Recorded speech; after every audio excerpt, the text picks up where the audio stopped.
दिवाली अब कुछ ही दिनों में दूर है और त्योहार के लिए आवश्यक वस्तुओं का निर्माण जोर शोर से। रत्नागिरी के आविष्कार नामक गतिमान स्कूल के विद्यार्थी भी दीपावली की तैयारियों में व्यस्त है। छात्र आकर्षक आकाश कंदील, फटाके, ग्रीटिंग कार्ड, सुगंधित दीपक और रंग बिरंगी मोमबत्तियां तैयार कर रहे हैं। खास बात यह है कि इन वस्तुओं की बाजार में अच्छी मांग है। इसके अलावा बिक्री से होने वाले लाभ का 60% हिस्सा सीधे विद्यार्थियों के लिए जाता है।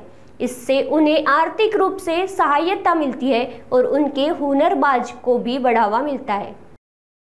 आपल्याकडे कार्यशाळेमध्ये आपण 18 वर्षाच्या वरच्या मुलांना व्यवसाय प्रशिक्षण देत असतो आणि व्यवसाय प्रशिक्षणातून ते विविध वस्तू निर्मिती करत असतात आणि त्यांचा व्यावसायिक पुनर्वसन आपण साध्य करत असतो आणि आपल्याकडून असे साधारण 40 विद्यार्थी आहेत जे कार्यशाळेतून व्यवसाय प्रशिक्षण घेऊन बाहेर व्यवसाय करत आहेत।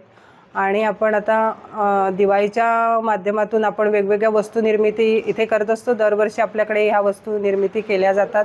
ह्याच्यामध्ये विविध आकाश कंदील आहेत, पणती आहेत, हँडमेड सोप आहे, उटणवडी आहे, कॅन्डल मेकिंग आहे, कागदी आणि कापडी फुलं असतात, विविध प्रकारचे पर्सेस आहेत, बॅग्स आहेत, इत्यादी वस्तू आपण इथे बनवत असतो आणि त्याची विक्री आपण करत असतो। आपण इथे पण म्हणजे स्कूलमध्ये पण तुम्हाला ह्या वस्तू अवेलेबल होत असतात आणि त्याचप्रमाणे आपण बाहेर आपला स्टॉल लावणार आहोत दिवाळीकरिता सावरकर नाट्यगृह दरम्यान। तिथे पण आपल्या ह्या सर्व दिवाळीसाठी उपयुक्त वस्तूंची विक्री तिथे होणार आहे।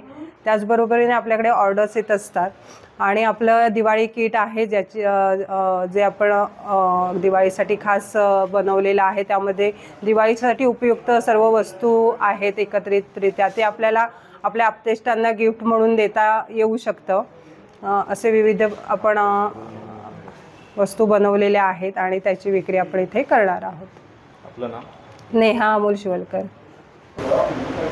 आपल्या विद्यार्थ्यांनी निर्मिती केलेल्या वस्तूंची आपण विक्री करत असतो आणि या विक्रीतून जे आपल्याला उत्पादन मिळतं त्या उत्पन्नाच्या 60% रक्कम ही आपण आपल्या विद्यार्थ्यांना मानधन स्वरूपात देत असतो आणि जेणेकरून विद्यार्थ्यांमधील मनोबल वाढवावं आणि आपण केलेल्या कामाचा मोबदला आपल्याला मिळतो, हे एक मुलांमध्ये एक आत्मविश्वास निर्माण करण्याची आमची एक वृत्ती असते आणि मुलं मोठ्या उत्साहाने काम करत असतात। आपण होमबेसच्या माध्यमातून मुलांना घरी कामं करण्यासाठी दिलेली आहेत आणि त्यातून हीच विद्यार्थी वस्तू निर्मिती करत आहेत।